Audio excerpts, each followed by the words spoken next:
Hi guys, my name is Oliver, and today we're going to take a look at another horrible case with you. The generous heart of Jennifer Cave. Why do terrible things happen to good girls? Because bad boys attract them like moths to a flame. Often naive, they idealize their partner and blatantly ignore the glaring red flags. Sometimes these destructive relationships last a long time, and other times the realization comes quicker. Sooner or later, there comes a choice. Leave or continue to get burned until the moth burns to ashes. The incident that will be discussed entered the history of Austin, Texas, USA, as one of the most heinous and probably exceedingly didactic.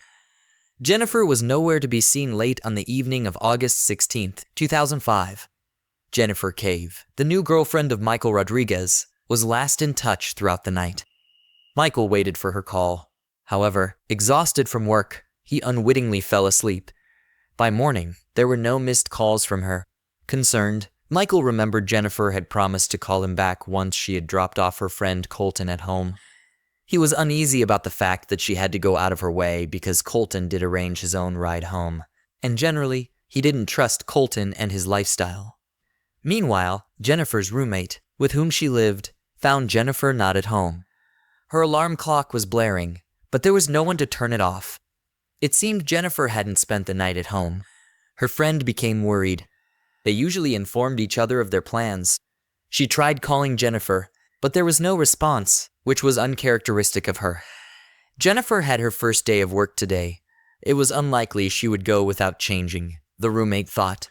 Jennifer's office clothes were neatly hanging on the rack, appearing untouched as if she hadn't taken anything with her. On August 17th, at 8:30 a.m., the director of the law firm was notified of the new employee's tardiness.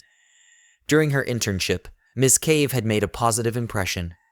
It was odd that she would allow herself such behavior on her first day of work. By 9:00 a.m., colleagues called Jennifer, but she didn't answer.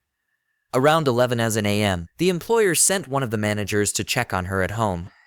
Persistent knocking went unanswered. They then tried to reach out to the secondary contact number listed on her resume.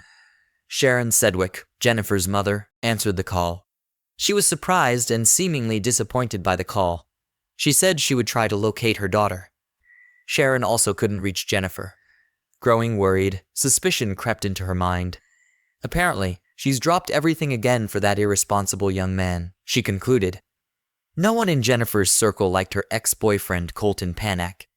Despite his intellect and financial status, he always seemed to drag her down. Mrs. Sedgwick called Colton. He said he hadn't seen her daughter for some time. It seemed he wasn't concerned that Jennifer was missing. For some reason, her mother didn't believe him. More than 12 hours passed with no news. After all hospitals in Austin were checked to no avail, Sharon called the police.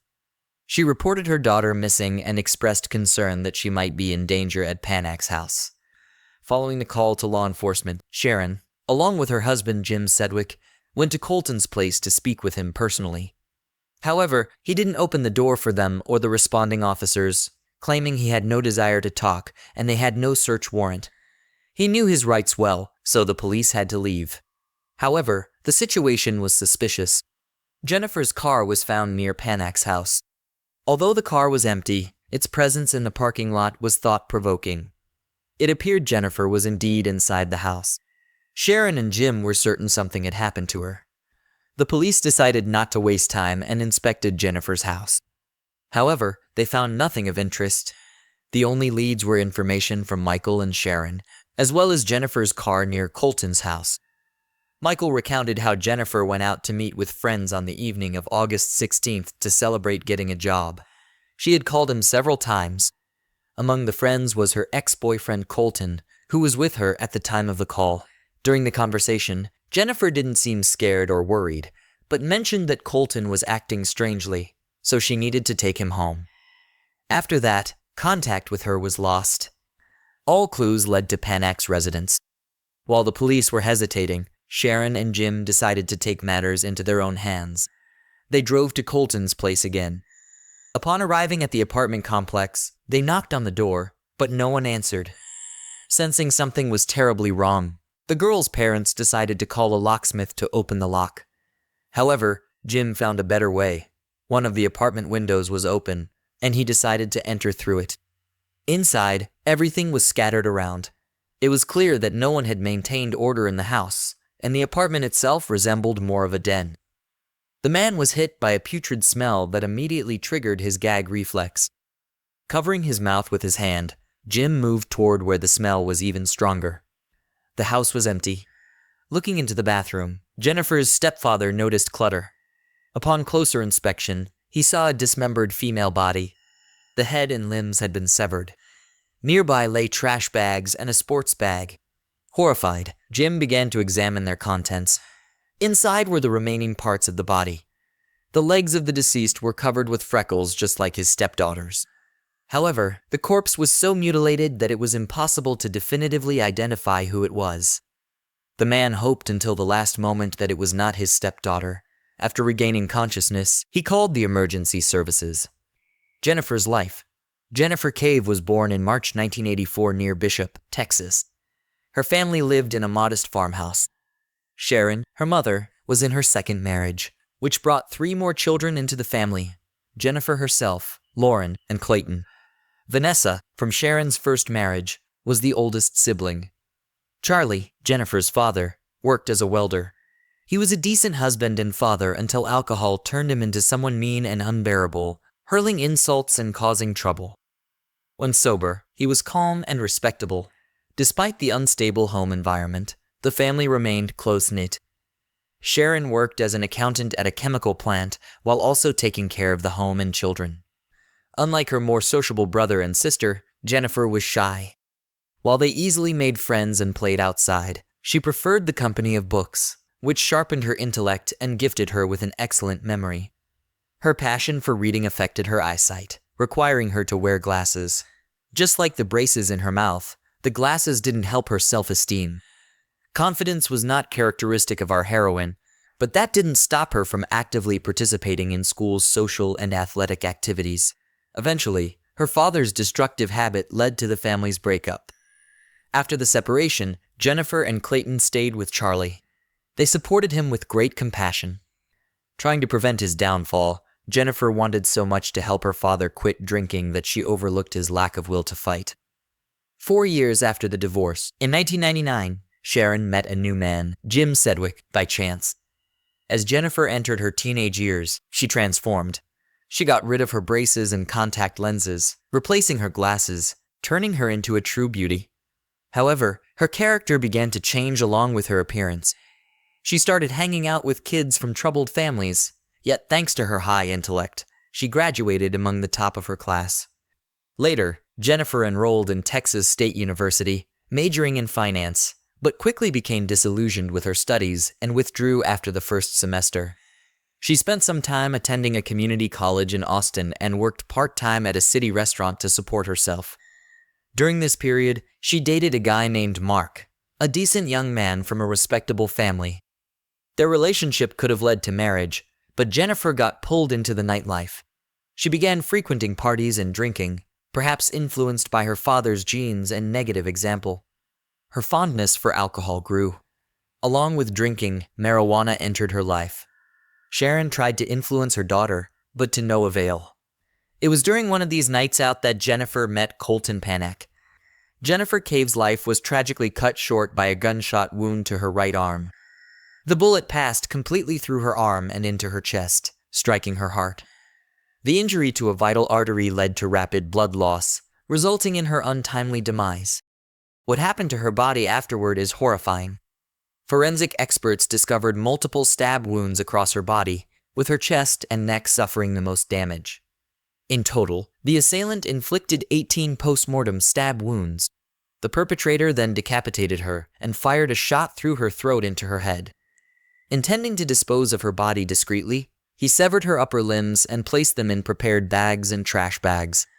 Her torso was left in the bathtub, covered with a saw. Something thwarted the assailant's initial plan, forcing a change in his actions. At the time Jennifer Cave's body was discovered and the police arrived, they had not yet obtained a warrant to search Colton Paddock's apartment. Initially, the officers could do nothing but observe the victim's body and secure the area. Once they finally obtained the necessary permission, a thorough search of the apartment was conducted. They found 338 caliber shell casings. The firearm used was located in Paddock's car, which was parked in the garage. A large blood-stained machete was retrieved from the dishwasher. Toxicology reports indicated the presence of alcohol, marijuana, and methamphetamine in the victim's bloodstream.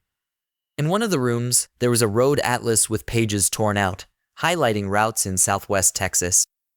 This clue shed light on the apartment owner's absence. Colton Panak had fled. Law enforcement immediately issued a warrant for his apprehension. Colton originated from Bryant, Arkansas. He grew up as a sharp-witted boy with impressive looks, enjoying popularity among girls during his teenage years. His father ran a successful agricultural business that flourished year after year, allowing the family to live comfortably. However, this abundance spoiled Colton. On one hand, he was ambitious and goal-oriented. On the other, he could become aggressive and hot-tempered.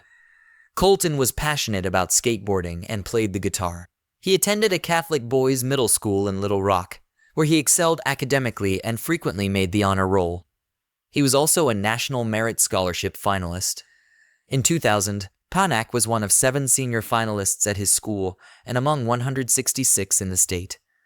By his senior year, he began to encounter problems with alcohol and fights, largely because he was part of a group of local affluent kids who led a leisurely lifestyle, often throwing parties with all the ensuing consequences. Nonetheless, thanks to high graduation scores, he easily got admitted to the University of Texas at Austin. Rather than focusing on his studies, he continued his wayward lifestyle, losing friends and gaining a reputation as a frequent drinker and marijuana user. He could have had a bright future if not for his penchant for self-destruction. After being expelled from a university fraternity, he began distributing controlled substances.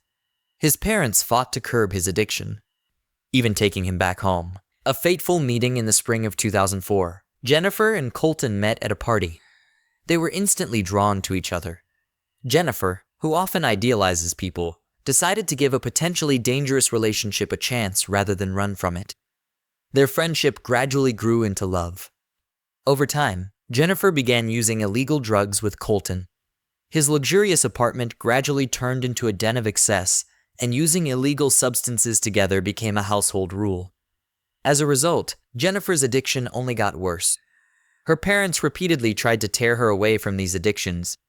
They even gave her a car, hoping to encourage her to be home more often. However, each time she returned, her promises quickly faded. Colton's condition worsened. He became increasingly paranoid and began carrying a gun and knife in an attempt to mimic the image of a gangster. In 2004, Colton was arrested for possession of illegal substances. He even went through a rehabilitation program once, but Colton showed no sincere desire to fight his addiction. One day, Jennifer's parents decided to visit her. However, the visit brought disappointment. Jennifer had not kept her promises, had lost a significant amount of weight, and looked generally unwell. Her family suggested she undergo treatment at a rehabilitation center, to which she flatly refused. Upset, Sharon and Jim cut off her financial support, believing this tough love approach would encourage her to take control of her life. But left without money, Jennifer found no better option than to move in with Colton. What happened in his apartment is hard to say, but after living with him for a month, Jennifer decided to leave. A friend offered her a room and support. Miss Cave shared her fears. She no longer felt safe with Colton, but did not delve into details. Something clearly frightened her as she refused to reconcile with her ex. One day, he came to her, asking her to come back. Jennifer remained firm, especially when she saw the knife Colton brought with him. She asked Colton to calm down and suggested they remain friends. Surprisingly, he agreed. Contact with him was minimized, and moreover, she began reconnecting with her parents. Finally, her life seemed to be getting back on track. In early 2005, Jennifer started a new relationship with a guy named Scott, a single father who appeared quite decent. His lifestyle was the polar opposite of Colton's. Scott worked as a waiter at a restaurant, played keyboards in a band, and was a good singer, all while leading a sober life. In turn, Jennifer began to feel better about herself, even looking healthier by his side. She took on the role of a homemaker and became a mother figure to his daughter. However, she was still liable to leave at a moment's notice if Colton called. Eventually, Colton moved to a new apartment complex with a pool named Orange Tree, close to the university, making it a hot spot for daily parties. His behavior continued to be erratic, with some friends reporting they had seen him engaging in Russian roulette by himself. It was during one of these phases that he met Laura Ashley Hall. She was a frequent attendee of these parties and became infatuated with him, exhibiting jealousy towards any female in Colton's circle, especially Jennifer. Laura was perceived in various ways by their peers, most commonly described as arrogant and capable of putting anyone in their place. Laura, like Colton, came from a well-off family. Miss Hall was athletic, participating in various competitions, and she was academically successful, showing great promise. After high school, she enrolled in university, but soon dropped out, opting for a job and a leisurely lifestyle instead. Before long, Colton and Laura started dating. Like Jennifer, she was deeply drawn to him. When he was sentenced to 60 days in jail in June 2005, Laura sent him all her earnings, even going into debt. Friends noted that she changed for the worse, becoming bold, neglecting her job and her personal care. Many believed she had also started using banned drugs. Unlike with Jennifer, Colton disregarded her feelings, even to the extent of extinguishing cigarettes on her. During this time, Jennifer ended her relationship with Scott. She felt unworthy of his family and did not want to cause them any trouble. Jennifer occasionally communicated with Colton, who was still infatuated with her. However, she did not rekindle their previous relationship, keeping their interactions strictly platonic. All Jennifer desired was to secure a job and return to college. In August, a promising opportunity arose in her life. She began a new relationship with Michael Rodriguez and, most importantly, found an excellent job. After several days of training at a law firm, she performed so impressively that she was offered a consultant position with a respectable salary. Jennifer was proud of herself and truly happy. On August 16th, she decided to celebrate the start of her new life with friends. That evening, they went to a bar and then headed to a club. According to a friend, the bouncer didn't let Colton in because of his appearance. This might have led him to seek out controlled substances. In an effort to shed light on the events of that fateful night, investigators interviewed Colton's neighbors. They managed to uncover intriguing information. Around 3 a.m., on August 17th, Nora Sullivan heard a knock at her door. Opening it, she saw Colton standing there, looking suspicious, with blood on him and a pistol visible at his waist. Startled, she inquired what had happened. Colton told her he had gotten into a shootout with some individuals. Nora didn't hear any gunshots and thought he was lying as usual. She closed the door and peeked through the peephole to see him eventually walk away. None of the neighbors interviewed heard any gunshots that night either. Detectives also discovered that Colton had been in contact with Laura twice that night. The morning of August 17th, he visited a hardware store where he purchased a saw, several masks, and gloves, as well as a significant amount of cleaning supplies. Using these, he dismembered Jennifer's body and planned to clean the apartment to erase any evidence of the crime. It's possible that the unexpected arrival of Sharon and Jim startled him and prompted his flight. A critical discovery in Colton's apartment led investigators directly to his trail. Colton, along with Laura Hall, was found in Mexico. They had crossed the border in Laura's car. Local authorities distributed Colton's photo nationwide. During this time, the couple enjoyed themselves, visiting cinemas and restaurants. They stayed in a hotel in the border town of Piedras Negras, where an employee recognized Colton as the sought-after individual. The employee took his photo and sent it to the police. Mexican law enforcement apprehended the duo and transported them to the border, where U.S. officials arrested Colton. Laura Hall was released before her release. Laura caused a scene with the Border Patrol, loudly protesting Colton's innocence and obstructing the arrest process.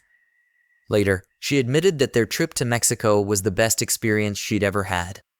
In total, they spent about 5 days abroad. On August 23, 2005, Colton Paniak was charged with a crime against Jennifer Cave. A month later, Laura Hall was arrested and charged with tampering with evidence and obstruction of justice. The prosecution presented evidence found in the apartment, including a videotape from the store and a receipt listing items purchased. Colton said he did not remember anything about the night of August 16th-17th, attributing his amnesia to heavy drinking and the use of illegal drugs. Initially, he did not deny hurting Jennifer, but insisted he did not remember anything. He claimed that he woke up and discovered his ex-girlfriend's body in the bathroom.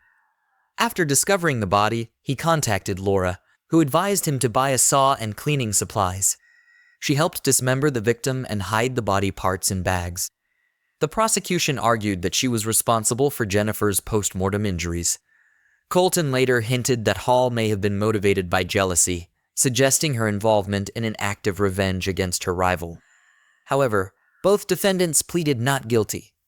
Nevertheless, the evidence of his involvement was overwhelming.